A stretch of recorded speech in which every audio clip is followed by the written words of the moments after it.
Guess is they go 0-4, maybe they go 1-3. Haslam's going to come down on Sunday, October 5th, and he says, I want Shedeur to play against Minnesota. And the staff's going to say, we're in London, it's rough. Just give us one more week. We don't want Shedeur having to go overseas. It's a big ask. And so they stave off the owner for a week.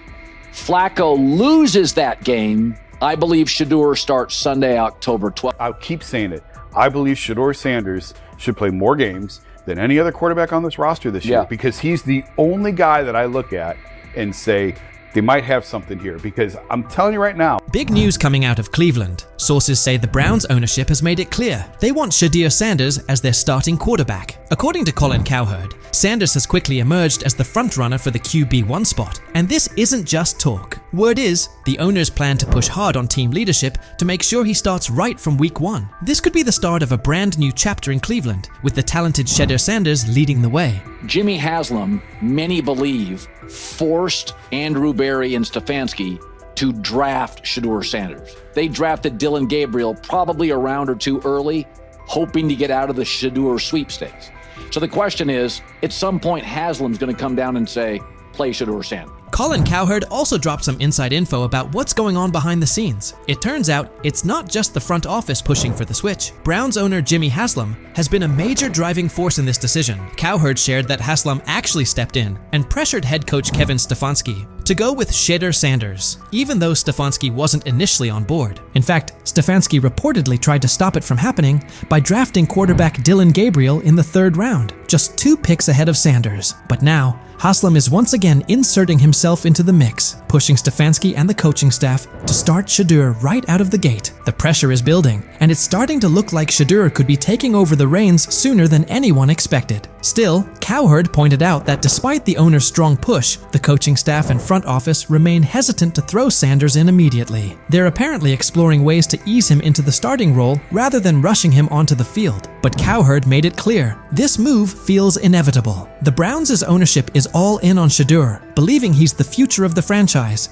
and the key to turning the team into a serious title contender. Cowherd also brought up something interesting. It's not just about what Shedeur can do on the field. The ownership sees an opportunity to make headlines. Starting Shedeur would generate serious buzz, and that seems to be part of the plan. Cowherd referenced past situations with Baker Mayfield and Deshaun Watson, where ownership gave their full backing even when the coaching staff had reservations. Now, it's Shedeur who's in the spotlight, and the Browns owners are betting big on his star power to bring both wins and national attention to Cleveland. But if you believe, and many do, that the owner, he's the one that wanted Manziel, he's the one that did Deshaun Watson, he's the one that wanted Baker Mayfield. This is an ownership group that likes headlines at quarterbacks.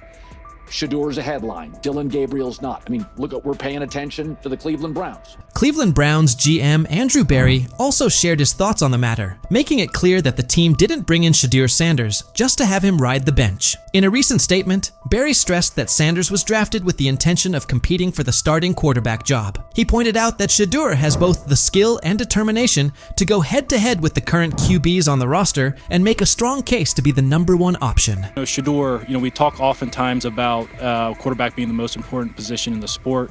We obviously spent a lot of time with Shedeur throughout the process. He's highly accurate, can play well from the pocket.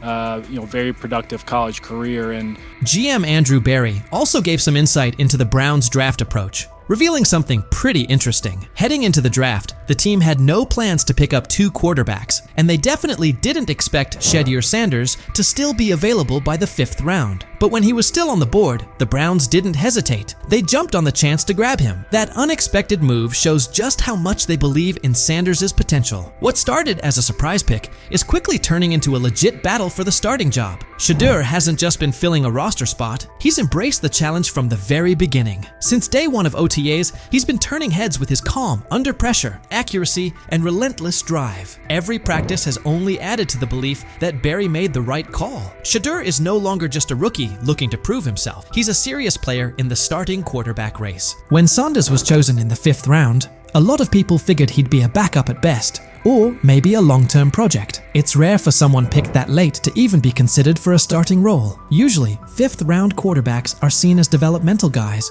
who need time before they're ready to contribute. But Shedeur is flipping that script. Instead of quietly learning behind the scenes, Sanders is making a clear impact during OTAS. He's confidently leading huddles, staying composed in high-pressure moments, and impressing the coaching staff with his smart decision-making. It's obvious now, he didn't come in just to watch and learn. He came to compete. His performance has changed the conversation, and he's now firmly in the mix for the starting job. What looked like a low-key draft pick at first is starting to look like a bold move with real upside. The buzz around Shedeur Sanders is growing fast, and he's become one of the most talked about players in Cleveland this offseason. If you're drafted in the 4th round or later, you're instantly running with the 2s. More often than not, even the 3rd round or later, you're more likely running with the 2s. Though Shedeur is probably going to still be running with the 4s, the coaches suggested there's going to be a fair opportunity for everybody. NFL insider Peter Schrager says this year could be a turning point for Shedeur Sanders. Even though he was a 5th-round pick, Schrager shared that Sanders is expected to get a real shot to play, something that doesn't usually happen for quarterbacks taken in the middle rounds during their rookie year. That says a lot about how much confidence the Browns have in his potential. They're not just bringing him in to slowly develop over time. They truly believe he's ready to make an impact right away. Quarterback is always going to be looming in every conversation. So I think they're going to want to get those guys action, Gabriel and Sanders. I think they're going to want to have one veteran quarterback. I don't know if there's a value in having both of those veteran quarterbacks and then having 2 rookies on the roster as well.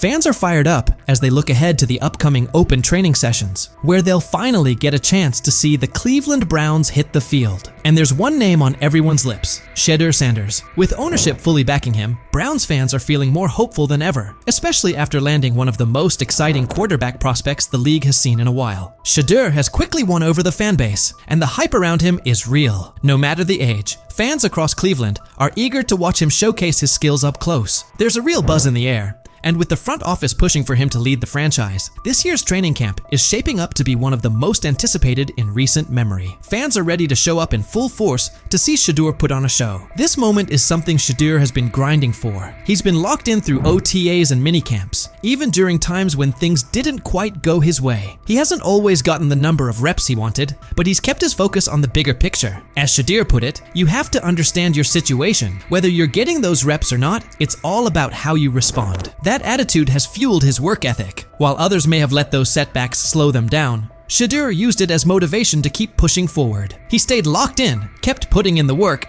and continued sharpening his game. Now he's steadily rising up the depth chart, and his hard work is starting to pay off. The Browns have taken notice. Shedeur has gone from being a promising rookie to becoming a key part of the team's future. With full support from ownership and growing confidence from leadership, he's no longer just a long-term project. He's the front runner for the starting QB job. At first, there was hesitation from the front office and coaching staff, but his performance during camp has turned heads and changed minds. The story has shifted, and at this point, it's tough to imagine anyone else stepping into that starting role. The excitement around Shedeur isn't just coming from within the organization. Fans all over Cleveland are getting behind him. From the youngest fans to the lifelong diehards, the city is rallying around its new quarterback. For Browns fans, Shedeur represents more than just a player. He's a symbol of what's possible. His rise has sparked new energy throughout the community, and every day it becomes clearer that he's not going anywhere. The Shedeur Sanders era is kicking off in Cleveland, and fans are ready to follow his lead. With ownership applying pressure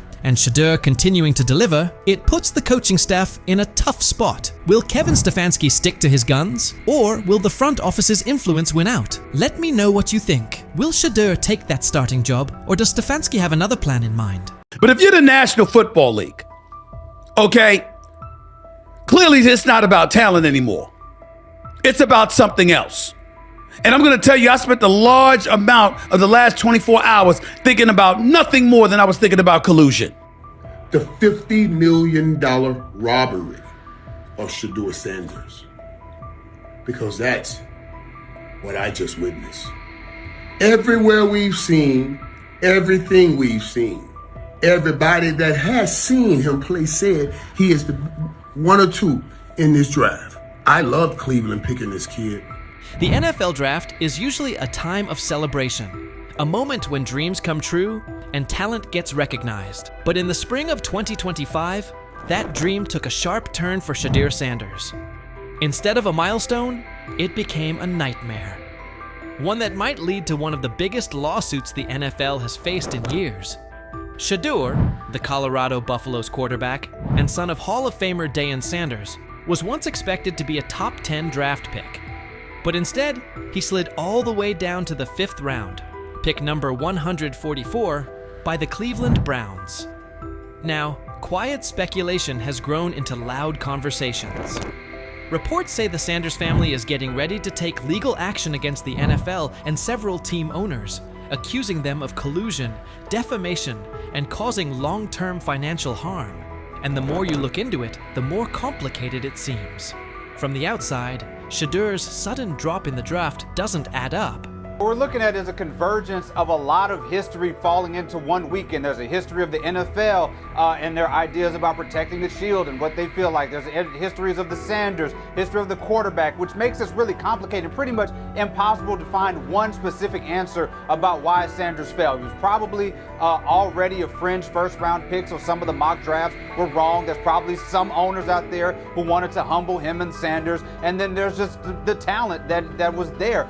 So I'm not, it's okay, I think, to say we don't know what the specific answer is. What I do know, though, and I know it's maybe a little bit of a tangent, but I feel like it's important to say, I want to say this to folks on the internet and folks who are paying attention. This is not the Colin Kaepernick situation. This is important to know. Colin Kaepernick was absolutely blackballed from the league for standing up for folks' rights. This is not what Shedeur Sanders went to. He was embarrassed for 48 hours in a draft, and he ended up going to a Browns team where he still could possibly be a starter on that team because they managed to have half of Wu-Tang Clan's worth of bad quarterbacks, and he can still work his way up to a starter. So this is not the same situation. His career can still end up being okay.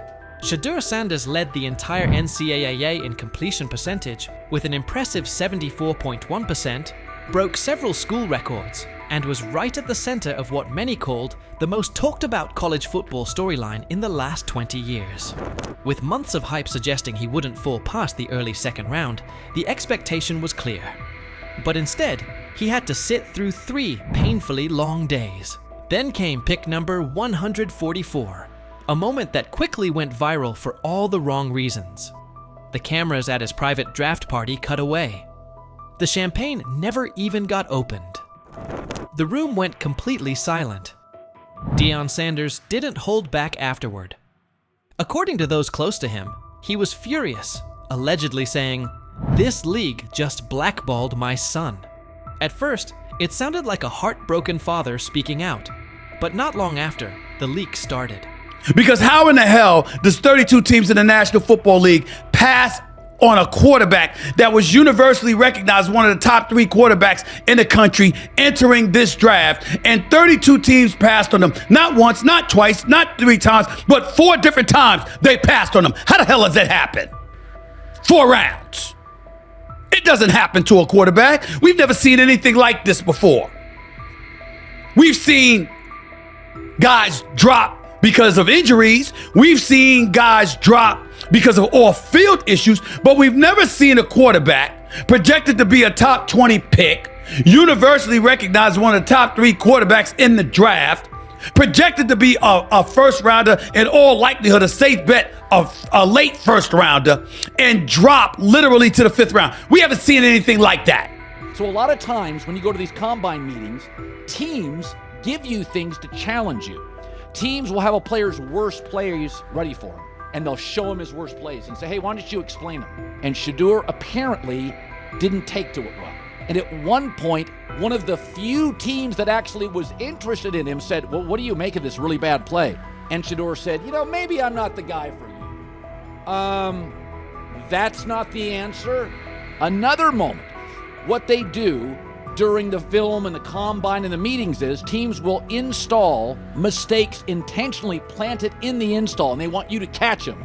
Shedeur didn't, and when a coach called him out, once again, it didn't sit well.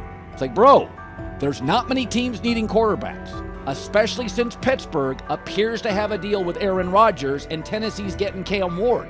So you're down to the Giants, who were not interested at all, and Cleveland, who traded out of that 2 spot because clearly they were looking for next year's class like the Rams are. Based on internal messages uncovered by a private investigator working with Shedeur Sanders' legal team, messages that haven't been made public yet, but are currently being looked into by several independent news outlets. It looks like a few NFL team owners may have raised red flags about the media frenzy and the branding baggage tied to Shedeur. Even more concerning, there are reported claims that some team ownership groups were having behind-the-scenes talks, quietly advising each other to steer clear of drafting Shedeur unless they absolutely had no choice. People close to the Sanders camp say these private conversations even mentioned things Deion said back during Super Bowl week. Those blunt interviews where Coach Prime made it clear they would call the shots and wouldn't play for certain teams. Basically, they were following the same playbook Eli Manning used. Will you step in Eli Manning like, Deion Sanders like, to the point where like you told him, hey man, I ain't taking that psych test with the Giants. I followed you after that. I said I wasn't taking it either. Will you step in and do some of that if it's the wrong organization and say he ain't going there? Yeah, but I'm not going to do it publicly. I'll do it privately. This time around, though, the league supposedly answered with a wall of silence and behind-the-scenes sabotage. According to insiders, the upcoming lawsuit is expected to claim that the NFL worked together to hurt Shedeur's draft stock, not because of his skills, but because of how things looked in the media, internal politics, and bruised egos. If they played the cards and picked him up in the 5th round, but I surely would like to know how they knew he would still be there in the 5th round. I've been on that stage for years and years and years. I've never seen them position the cameras and give forewarning about who's about to be drafted. I wonder if Cleveland got a call from somebody in the NFL saying, we got to draft this kid. You just robbed this young man of $50 million. And it wasn't on his playing ability. Wow. Shame on you. Primetime Deion Sanders' natural bravado, coupled with that of his son. They say that the whole interview process wasn't that impressive when he showed up at the NFL scouting combine and refused to work out. That hurt him. The interview process while he was there hurt him, etc., etc. You know what, y'all? I get it. It makes perfect damn sense if he's drafted in the 2nd round. It's the fact that he fell to 5th that's alarming. After the draft, analysts on Fox Sports tried to make sense of the slide. Some said Shedeur wasn't a once-in-a-generation type of player. Others questioned his intangibles or pointed to the so-called baggage he brought with him. But instead of cooling things down, those comments only added fuel to the fire for Sanders' legal team. They're asking, how does a quarterback with a higher completion percentage than the #1 overall pick fall more than 130 spots? Why did draft experts rate him so highly, yet not one NFL GM publicly pushed back when he slid? From the Sanders camp's point of view, this wasn't just a case of a poor team fit. It looked more like a deliberate effort to send a clear message. Players don't get to control their future. That power belongs to the league. And nothing seemed to capture that message more clearly than Colin Cowherd's widely shared line: "Nobody wants a celebrity backup quarterback." According to sources, that quote is already being looked at closely by attorneys and has shown up in early versions of the legal filing. To them, it's more than just a jab. It's part of the case.